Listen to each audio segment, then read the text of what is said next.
My name is Deborah, and I'm a program manager on the Cosmos DB team. And the title of today's talk is Modeling Data and Best Practices for the SQL API for Cosmos DB. Now, why do we care about data modeling? When I was in school, I took a class about databases. We used Postgres. How many of you have done the assignments where you have like a workload, and then you have to write a schema, and then the assignment has to be completely normalized? Yes? OK, and if you have any duplicate data, the professor's like, no, no, no, that's wrong. It turns out, when I started working on the Cosmos DB team and started working on this NoSQL database service, that the way you think about modeling data is actually completely different. And it's not just a philosophical problem of NoSQL versus SQL.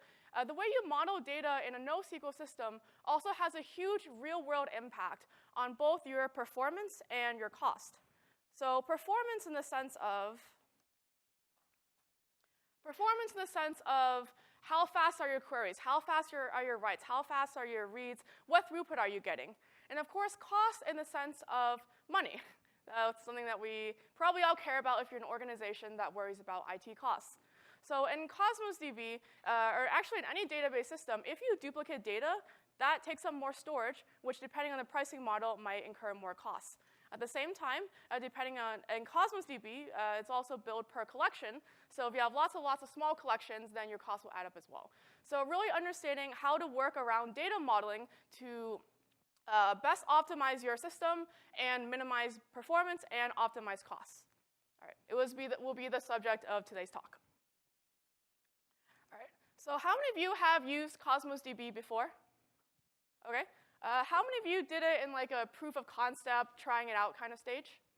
OK, keep your hands up. How many of you tried it out and then actually went to production? OK, so some drop off there. And then how many of you tried it out and did not go to production? You're like, this thing just won't work. OK. All right, so hopefully I'm going to give some tips and tricks for really things at the both at the proof of concept and in production stage. I'll start with the proof of concept stage, where you're evaluating the system. There's a bunch of choices you need to make up front that if you do well, you will have a happy time with Cosmos DB. And that's really the goal of this session here. All right. And for those of you who walked away, hopefully some of these best practices might help you, encourage you to take another look.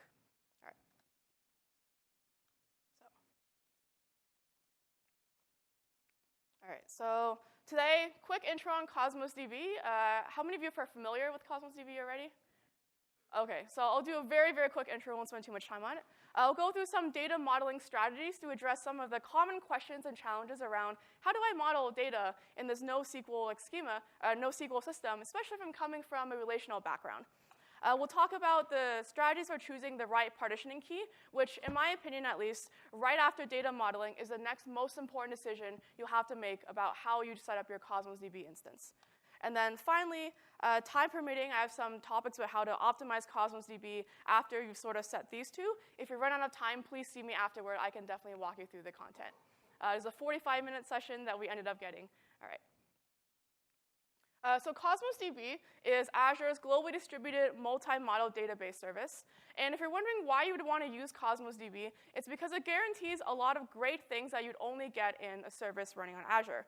We have turnkey global distribution. So you're now able to read and write data to any region in the world, which is really great for low latency queries and low latency writes.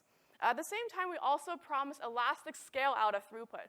This means theoretically, you should be able to scale your container collection from gigabytes to petabytes, handle tens of operations per second to even millions of operations per second. We guarantee low latency at the 99th percentile. We have 5 well-defined consistency levels to help you make the right trade-off for your application. And we also have SLAs around all of these. Now, Cosmos DB is a multi-model database, which means that we support multiple data models, most notably key value, column family, document, and graph. And on top of them, we have these APIs you're likely familiar with. You can store data in Cosmos DB and query it as if it were a table, Cassandra, SQL, MongoDB, or a Gremlin database. Title of today's talk is SQL API and Document, so everything here will apply here. If you have questions about the other ones, see me afterward. We can talk about them. All right, so data modeling. Quick note about data modeling. Sometimes when you hear NoSQL, you kind of get the feeling, it's okay, data modeling goes away, no more schema, everything is really free now. But in fact, it's just as important with relational data. The only difference is there's still a schema. It's just really implicitly enforced by your application. If you add a property that hasn't been defined anywhere else, no system is going to stop you. And it actually might be exactly what you want to do, but your application will have to know about it. And especially in the way you write your data access layer to write those queries. So the idea here is that if you plan this up front, then you'll have the best performance going forward. Now, the two extremes when you model data is the one is if you're really familiar from a SQL background, you might just normalize everything. No duplicate data. Sometimes the extreme of that is you want to do one simple query, and then you end up joining around 3 or 4 tables, and you're like, why isn't it just all in one place? Has anyone run into that? Yeah. At the other extreme, you could just dump everything into the same document. It's kind of the embed as one piece, come as you are, which is really great because now you just do one query, everything is there. But then the next time you want to update one small field and you have a giant document, you're like, why do I have to update this entire document? Why can't I update my nice one order table with 3 columns and an ID and just update it there and all of the references propagate? So these are some of the considerations and challenges you might run into when you start thinking about how to model your data. So to make this more concrete, as opposed to those lovely hamburgers, in a SQL world, you might have, if you were trying to model a restaurant menu, so you have a menu item with a name, description, category, and then you have a separate category so maybe it's like the seafood category or the breakfast category. I'm very hungry, as you can see. And in NoSQL, and in this model, each menu item is going to have a reference to a category. So you never repeat that data 2 different places.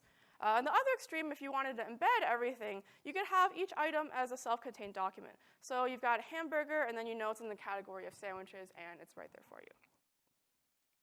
So the real question when it comes to modeling challenges, I think you can talk about the challenges in an abstract sense, but at least the gut feeling I got when I first encountered NoSQL was, where are my joins? I want to do my joins.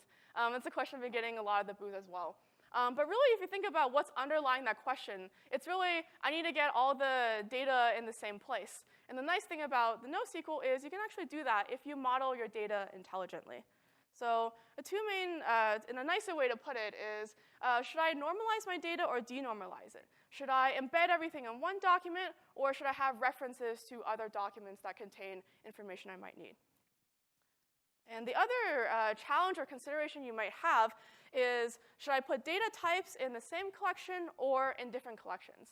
So if you think about in SQL, you have one table, maybe it's for customers, and you have one table for orders. The only entity in the customers table is a customer. You would never put an order in that because that's just not the right thing you would do. But actually in Cosmos DB and other NoSQL systems and document database stores, you can put anything in those JSON documents. So our database doesn't know if it's really morally a person or an order. They can actually all live in the same collection, which feels very weird. If you're coming from a relational background, but sometimes it's actually a really nice thing to do, as we'll see later in this talk for some very use cases.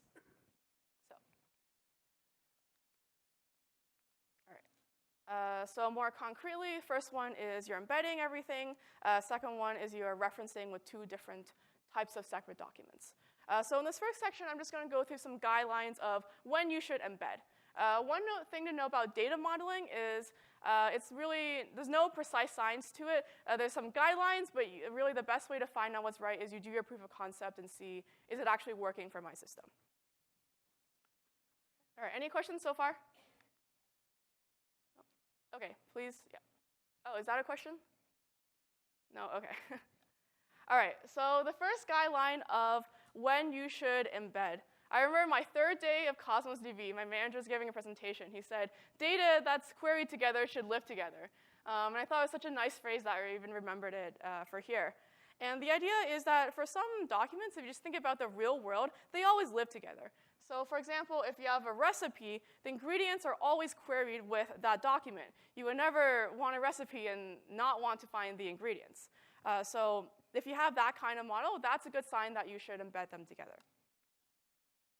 In a similar way, if the child data is dependent on a parent, so for example, if an order processing system and you have an order that's ordered by a customer on a certain date, if you're looking for an order, you almost certainly want to know what the items were. So that really makes sense to embed them in the same document. For example, you could reference these items ordered into a separate items ordered collection or SQL-like table. But if you did that and you're looking for an order, then you're almost guaranteeing you have to join every single time. So in that sense, if the child data is dependent on the parent, that's also another good sign that you should embed. Okay. Same way, if there's a one-to-one relationship between the data, which means it's almost the same as the first principle, but if you think about it, for something like a customer profile, you know you'll have a name, you'll have an email, phone, they have a loyalty number, they're only going to have one of these fields, and you're almost always going to want them together. Even for something like addresses, maybe you split it out into a separate table because in a SQL world, because you don't want to have too many different separate fields in the same one table. But the thing is, the address doesn't really change that much. So if you need to update it, then you just update it all in one place. It's not too bad. Okay. Let me clarify what I mean. So another case of when you want to embed is if you have a similar rate of updates. So ideally, if the data changes at the same pace, as in it changes pretty infrequently, then that might be a good time to embed. So for example, here I was talking about addresses. Person could have more than one address. We all move from time to time. But if you think about your database system, you can think of that as a much rarer event than other things like suppose ordering or commenting on a system. So that's another time where you just might embed it. And it's true, if someone updates their address, yes, you'll have to go reference their entire customer profile, but it's rare enough that it should be fine for the trade-offs of your application. Okay. All right, so these are just some of the guidelines of when you'd want to embed data. And the real thing here is when you embed data, as you might expect, it gives you better read performance. So why does it give you better read performance? Because all your data is in one place. You make one query to your collection. You get it all back in one time. But the trade-off, as you know, the real world is full of trade-offs, is that there is a potential trade-off to write performance. And the way you want to minimize this is basically only embed when you have these principles or guidelines be true. So the trade-off comes, suppose you have a really, really giant document. Your read performance is great. You query it. You get the fields you need, one network call. But if you end up having to write to it, and you have to write to it a lot, then all your read benefits have just kind of been sunk away from now the increased write latency. But if you don't have to write that often to it or update, then that's great. You've kind of minimized the trade-off on that end. Okay. Any questions so far? I can't really see in the back, but please shout. All right, so I'm just going to do a quick demo of what a query even looks like in Cosmos DB and show you what it looks like just to run a simple query. Okay, let me switch over to my machine. Okay. Can all of you see this okay? Do I need to zoom? Zoom? Okay, all right. Okay. All right, so here I've navigated to my Data Explorer in Cosmos DB, and it's just a view where I can see all the data in my collections in this account. So I have the hierarchy here is I have a database and then a collection, which you can think of in the analog of SQL as a table. And inside my collection, I have documents, and each of them is a JSON document, as you can see here. And this would be your analog to like a row, except it's a JSON document. Now, one question we get a lot is, how do I query this thing? Do I have to learn a completely new language? And the nice thing is it's actually very similar to the SQL syntax that you're already very familiar with. So for example, here I have a document. Actually, someone give me a number between 1 and 8. 7? Okay, 1, 2, 3, 4, 5, 6, 7. Okay, great, I'm already here. Thank you. You didn't know I was going to start at 1 indexing, did you? All right. So let's just write a simple query. I'm going to do a new query, SQL query. Okay, so let's just write a simple query where c dot customer ID is 12. Okay. All right, and as you can see, it's just a very simple query with a filter condition, and I get this document back. As you can see, let me go back to this. As you can see, we have a nested structure here where there's a customer ID, there's some profile data about them, but they also have a company and where they work. And the assumption here is that if you always want to know the company where someone is working, then just keep it in the same document. Maybe you have a separate collection somewhere else that's just only company information, but why do that join if you know you have to do it every single time? Or why do that separate network call to get it if you know you need it every single time? So that's how you write the data here. I'm just going to go into Visual Studio and just run the query from the SDK just to show you how long it takes and how great it is I can actually embed this all in one place. So switching over to Visual Studio.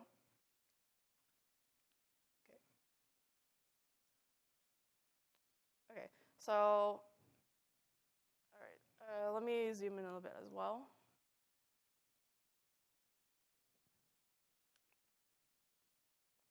Okay. Can you all see this okay? Yeah. All right. Okay, so here in my program, I'm just going to run this embed query embedded collection, which I'm just going to run the same query against that collection that you just saw. All it's going to do is it's going to have a stopwatch where I time how long it takes. And the query I'm running this time is I'm selecting a few properties, name, customer, customer ID, and the company, where a customer ID, I think we did 12 in the last case. 12.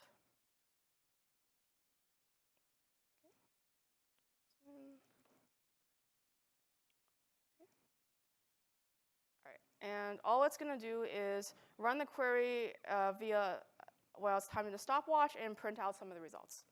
So I'll go ahead and run it. And before I run it, how long do you think this is going to take? Sorry?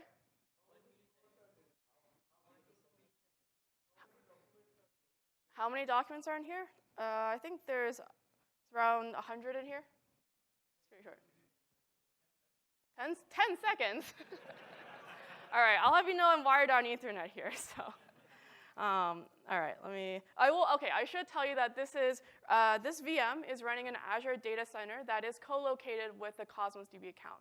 These are both located in West US, which is probably explaining the VM latency here, but the Cosmos DB data and this application are very close to each other. Yeah, so I'll run it.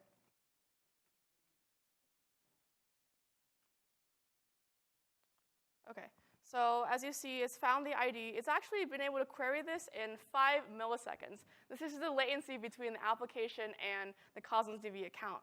And if you think about it, if 5 milliseconds is all you're getting on that layer, then if you're optimizing performance, you might worry about the client at that point. But this is really great because we've embedded our data in one place. And imagine if you had to do 2 separate network calls for this. You make one call to the customer, get their company ID, make another call to get the company information. You resolve them on the client side. That's 5, maybe 10 milliseconds for the data, and then you have to do the logic on the client side. And then it might not be bad for one or a few requests, but if your system is under heavy load, then that all will add up. All right.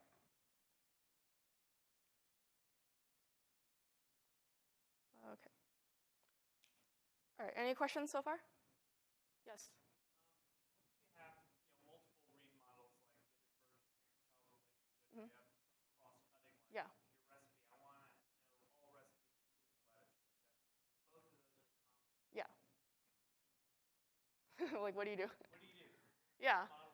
So you have, okay, so your question is you have something like a recipe and you just want to know something where there's a property or like a value that's common to a lot of them and you want to query based on that, right? Well, 2 queries. Like some people want to query recipes, like you said, Mm-hmm. but then you have to support other read models like cutting across. Yeah. I'll actually show you a thing where you can actually have if you have data of different types in the same container, And the great thing about Cosmos DB is that it's actually automatically indexed. So even though, I'll get into partitioning later, but each field will be indexed. So if someone is searching on this property, someone's searching on this property, those are still indexed, so you'll still get the benefit of that as well. I think I'll have a section that will go into more detail about how to answer that question. Cool. All right, back to slides. OK, so that covered when you might want to embed the data. And now we can talk about when is a good time to reference the data. First one is when you have a one-to-many or unbounded relationship. So for example, let's say you have an ordering system, and your company is doing so well that people are ordering every single day, maybe even every single hour. And your document model, as you had it to begin, is you have one person, and then you have all their orders in the same document. Now, that's great for the view where someone goes to the page, say, show me all my orders. You have them all in one place. But as they keep ordering and ordering and ordering, then that document grows really large. And every time they add a new order, you have to update this increasingly large document. So instead, because you know that the relationship between the person and the orders is unbounded and potentially high, might be a good time to reference. So instead of putting it in the same document, instead, you might have two different types of document. You have one for your customer, and then a separate order, where you have an order ID and an array of orders where you use this to reference. So then in your page that serves like the list of all my previous orders, then you make one call to the customer, get the array, and then make the calls to get that data. The benefit, though, is, of course, when you add a new order, all you have to do is make a new smaller document here, and then update the reference here. Okay. Likewise, when data is changing at different rates. So earlier, we had data that was changing at the same rate, like name, email, address. But if you have aggregates, things where you're like the total money spent or the total number of orders, and the number is ticking up, you don't want to be constantly updating that and trying to serve very common reads of that data at the same time for some other use case. So this will also be a good time to reference that. So instead, you might have a stats and then a separate aggregate view of the information. So when you actually need the aggregates, you just query for that. And then otherwise, when you're just showing profile data, you don't need to worry about that data being in there.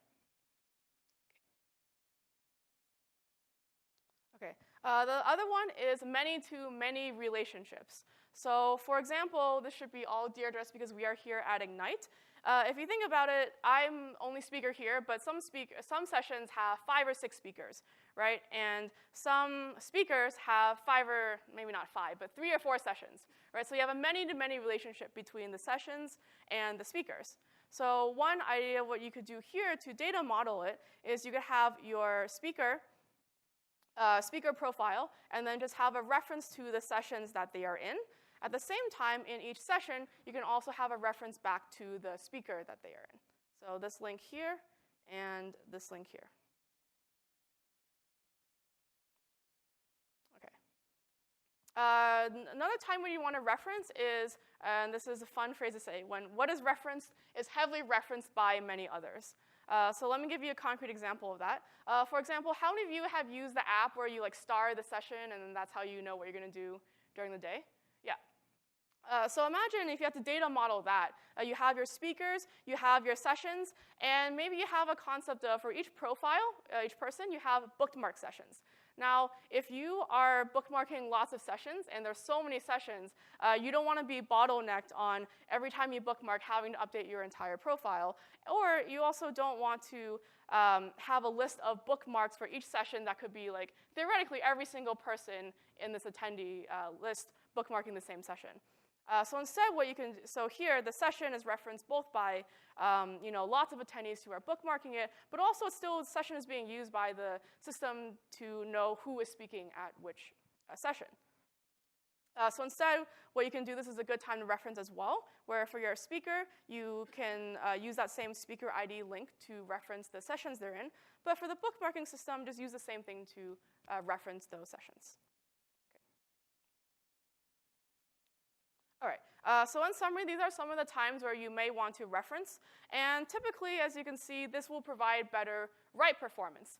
Because now, if you have lots of writes happening to one type of data, then you just write that, and you don't have to worry about updating any giant other documents. This is the reference plus the document itself.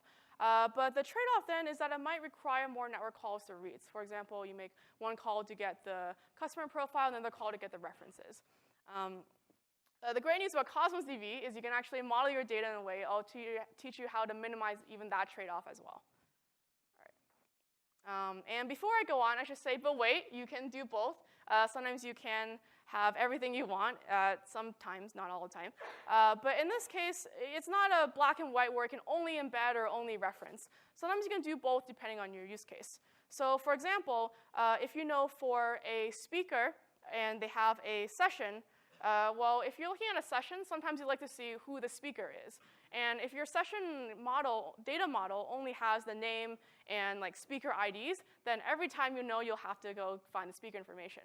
But maybe you can just put the ones that you know people will want. So I know in the Star app, you click it, it has like the name and maybe their email address. But it doesn't need to show you like the phone number or the phone number, address, or where they're from, or anything like that in that short description. So in that way, you can data model to have the ones you know you'll frequently reference in that same session document, and then just still have the reference that you might need if you want the full view of their profile. As you can see, there is some duplicate data here. I now have name in the session, and I have name in the speaker. And this would probably be really weird in SQL. The professor would be like, no duplicate data. But here, it's actually just fine. All right. OK, any questions on this first session? Yes?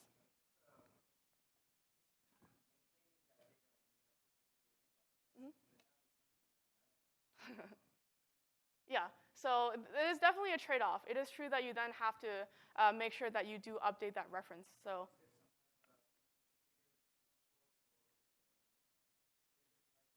yeah. So in Cosmos DB, you can write your own custom trigger, which will be written in JavaScript. And if you need to do an update, you just make sure, OK, do this update, but also call this trigger. And the trigger can validate, OK, is this thing still true? Update this downstream thing. If not, then just fail. OK, yes?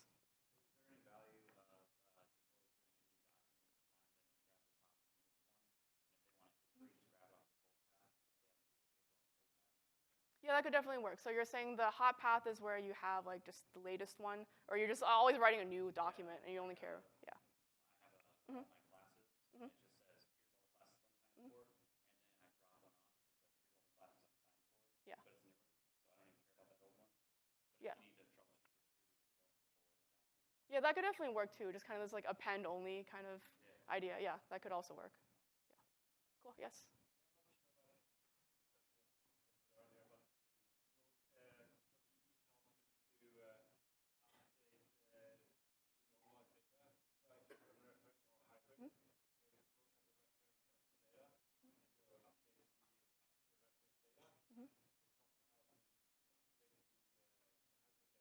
Yeah.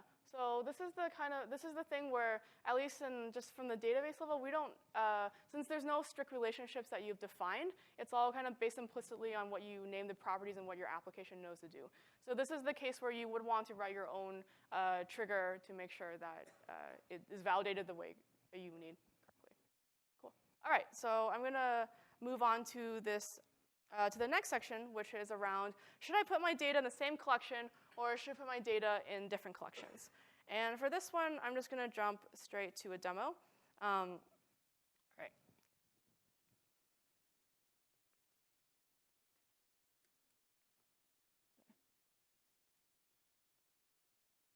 All right. So if you put if you put the same types of data in the same collection, then you'll get a performance improvement in the sense you only have to do one network call. So it's a bit weird to think about abstractly, so I'll just give you a really concrete example. Going back to my portal, I have a collection, I have two databases here. Okay, this is in a weird order now. There's database 1 and then database 2. Ignore this thing in the middle. I don't know how I got here. All right. So in my first database, I have a customers collection, and I also have an orders collection. So customer is just customer profile. Let me zoom in. Okay. Customer profile, and then orders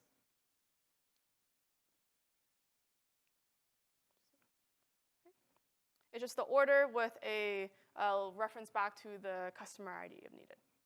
All right? So if you're just starting out from a non-relational background and you have orders table today, customers table today, this is a very natural way you might start out ordering your data.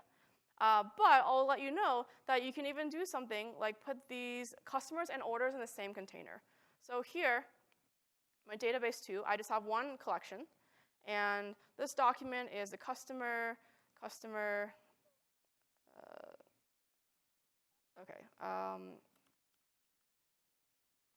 type.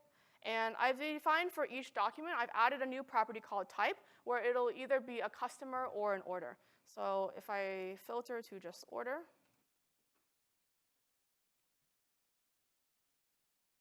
okay, so now I haven't moved collections, I still have orders here.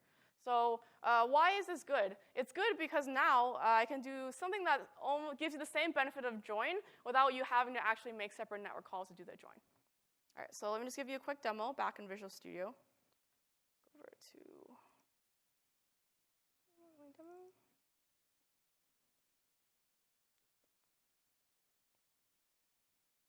Right.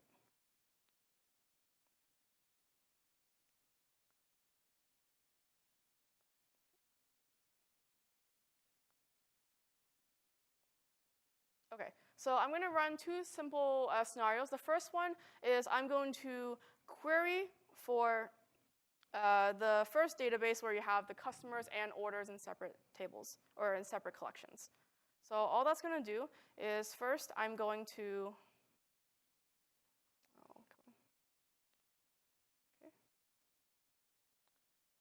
First, I'm going to query for the customer info, and then I'm going to query for all their customer orders. So this is, and then imagine that there's some other logic that resolves them into the view that maybe a web app would see. So again, this will just be a stopwatch where it'll time how long this takes. Okay.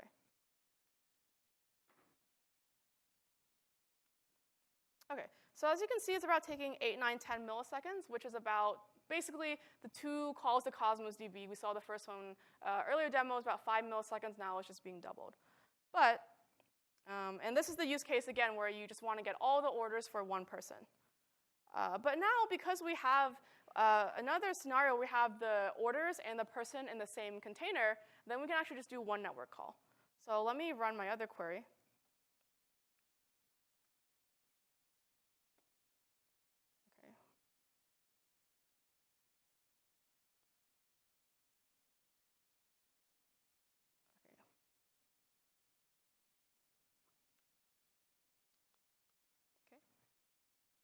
And the only thing different about this query is now it's still going to say, give me everything for this customer ID, but it's going to say, give me the type is order. And that is, oh God. All right, this is VM latency. Say again? I'm getting half.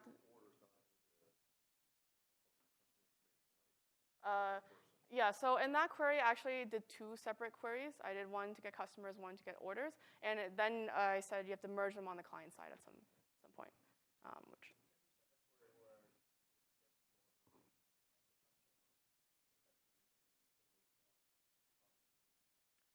So in Cosmos DB, if you can join intra document, but if you to get that same join, we don't have that. You don't know the relationship between the customer and the order. It's not codified anywhere in like a key or anything like that. But actually, I'll show you here how you can get the customer and the order at the same time.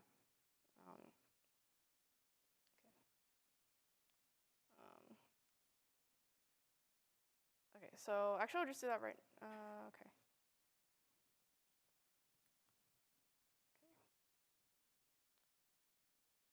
Okay, I'll just move back to the portal since the VM latency in Visual Studio is pretty rough. Okay, so this ran, but let me just show you the query in the portal anyway. So here, all the data is in the same collection. So if I just run c dot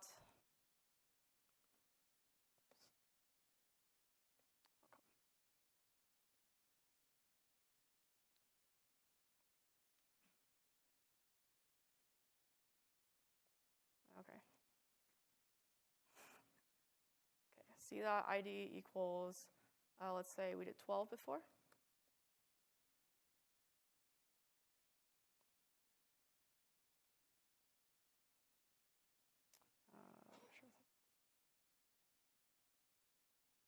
Oh, okay, this is actually a different collection, so I need a different table.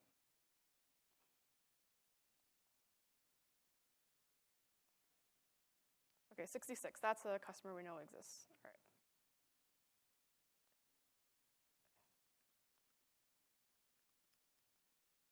Okay, so now if I do this, oh my gosh.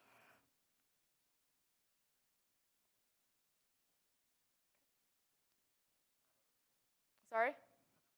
Yeah, sorry about that.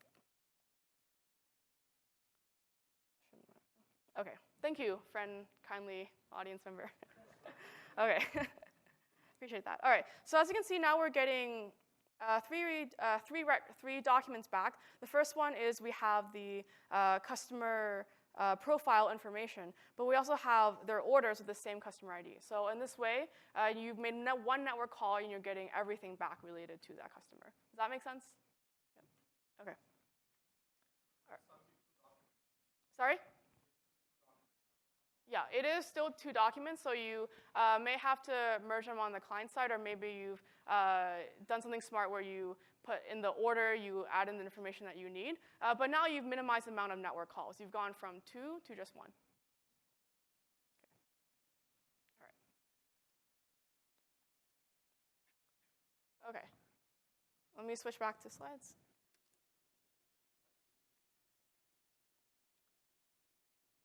Okay.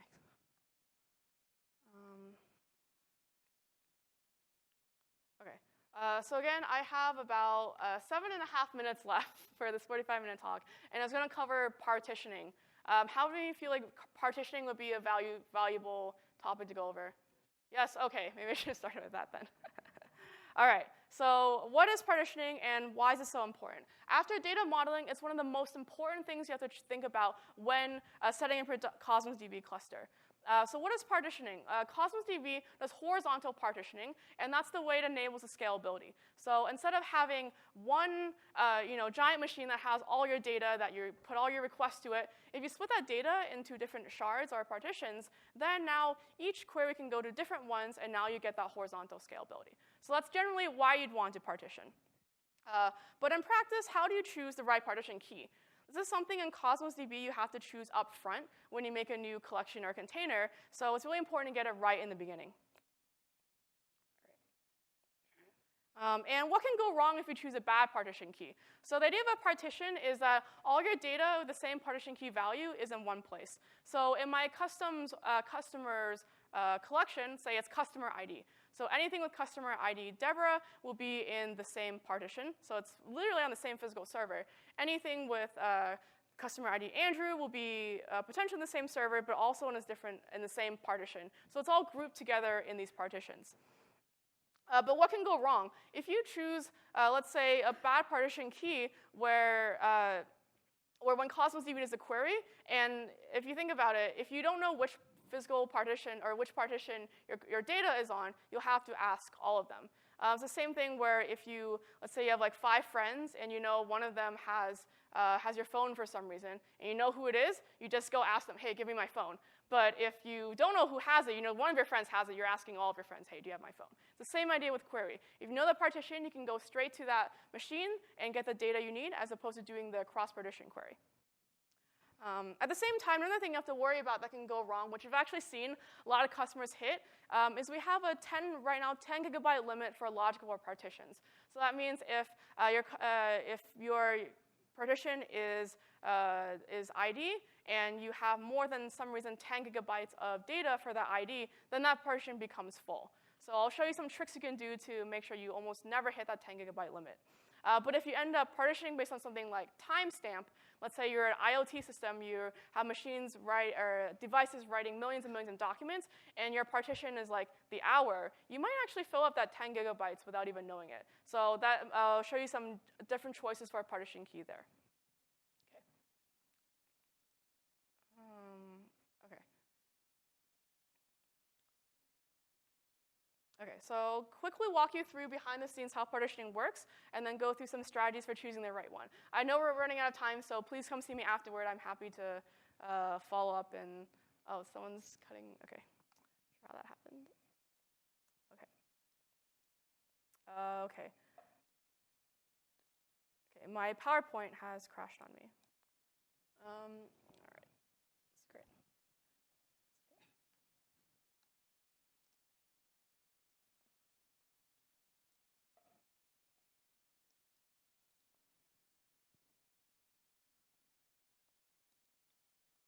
Oh, okay. All right, so how does partitioning work behind the scenes? I know the keyboard shortcut for this, I just can't figure it out on this machine. Either? Does that work? That didn't do it. Okay, here we go. Woo. All right, so how does partitioning work? Let's say you have a customer table and you have a partition key is the user ID. So it'll probably be a GUID, but let's just say it's a name. So what happens is Cosmos DB looks at that partition key value, so it's Deborah, hashes Deborah into, say, 100. Takes the word Tim, hashes it into 105. Andrew, 106. Basically some value that it's hashed into. And what Cosmos DB does is it then uses an algorithm to distribute these pseudo-randomly over different partitions. So for a concrete example, suppose you're taking the hash of the user ID, and you're hashing Deborah. It goes into number 100, and then that falls into a certain range. So you have a range that might be 100 to 200, 200 to 300, 300 to 400, so on. And each, depending on when the value falls, that's the range it belongs in. So this means if you think about from the partitioning side, all the data that goes with Andrew is in one logical and physical partition. This is one physical machine. All the data, Mike, same machine. Bob has a ton of data, so he's taking up this whole partition right now. But that's how the partitions are set based on the partition key. Okay. So what happens when partitions need to grow? So this is how we get the horizontal scalability. If you filled up literally the data on, or almost close to filling the data on one machine, Cosmos DB will proactively split that partition into two. So what that means, it'll subdivide this range. So now, if the range before was 400 to 500, everything from 4 to 450 is now in one new partition, 450 to 500 in a separate partition. Subdivide, okay. Okay, so that's how partitioning works behind the scenes, but in practice, here are some principles of how you might choose a good one. So you want to choose a good partition key where you know if you divide all your data based on it, you'll get a good distribution of both storage and your request pattern. So here we have an example. It's actually a real-world scenario similar to what Toyota did for their connected car scenario, where they actually had to have a lot of vehicles emit device telemetry, and they had to choose a good partition key. So I'll walk you through some choices of partition key and why they may or may not be good choices. So for example, the first one, let me tell you more about the scenario. Scenario is you have each car, then they're emitting data to Toyota, and then if something bad happens, like an air bag goes off, then they can kind of send a message to the driver and make sure that they're okay. Or in the worst case, call emergency services. So one way you might partition is, okay, maybe the model of the car. So you have like these fake car names, models we made up, but if one of them is way more popular than the other, and that's the only car emitting telemetry, then all the data for that type of car is now in one machine, and that machine is going to fill up, and it's not going to be able to scale. So that's not a really great choice for a partition key in this respect. Another idea is the current month. Which is great for storage because if you assume each month you have roughly the same number of users, then you'll have roughly the same number of storage for each partition. But the problem is, what is the current month? It's the current month. So now all the data for the current month is going to go, again, to the same machine, and you're quickly going to fill up that limit again. So these are choices that probably won't work, but how about some better ones? One is the device ID. The good thing about device ID is that it's unique, and you'll get basically one device ID for, you'll get different hashed values for it. So if you think about hash of like a random device ID, hash of another random ID, hash of another random ID, throw them all together and distribute them in different ranges, you'll probably get, if it's random enough, even a fairly random distribution of the hash values into each partition, which means now all your data is divided relatively equally among all your partitions, and then when you do queries, you'll be able to distribute them among them. But at the same time, in IoT scenario, suppose you have so much data for one device that it's going to exceed 10 gigabytes. Instead, what you might do is you can do like a synthetic key where you take the ID and then concatenate it with this maybe date or hour or maybe month here. So now you have basically expanded the space on which you can have data for that partition. Okay. Did any of this make sense so far? Okay, yes? Okay, great. All right, and this will be my last slide. I'll just talk you through some of the guidelines to pick a good partition key. So overall, you want to distribute the request and storage volume. And try to avoid hot partitions where all the data is going to one of the partitions. Okay. So what you'll definitely want to do is ballpark your basically really understand your workload and know your scale. If you know the number of reads and writes per second, if you know you have a write-heavy workload versus read-heavy workload, optimize for those. It's unlikely you're going to be able to choose one partition key that perfectly covers every single query, but if you can cover 80% of them and get efficient queries there, then that's pretty good for your system. Look at top 5 queries. This is actually the exercise we do with customers. Give us your top 5 queries, and then we look at the where clause. And if you're always doing where user ID is something or where customer ID is something, that ID might be a good place to start with a partition key. All right. Okay. And in general, sometimes we hear people say, oh, we have too many partition keys. It's actually great to have more. In fact, that's how we do the scalability. So the partition keys are just logical. Don't think, oh, if I have 1 million IDs, that's like 1 million servers. It's not. It's 1 million logical partitions, but Cosmos DB behind the scenes will have a more reasonable amount of physical servers. So there might be 5 or 10 or 20 that hold these 1 million logical partitions that are spread onto these smaller logical partitions. So if you remember one thing, more partition key values gets you a more scalable system. All right. So thank you so much for sticking with me. Cover data modeling, partition key. Please see me for any other questions. Thank you.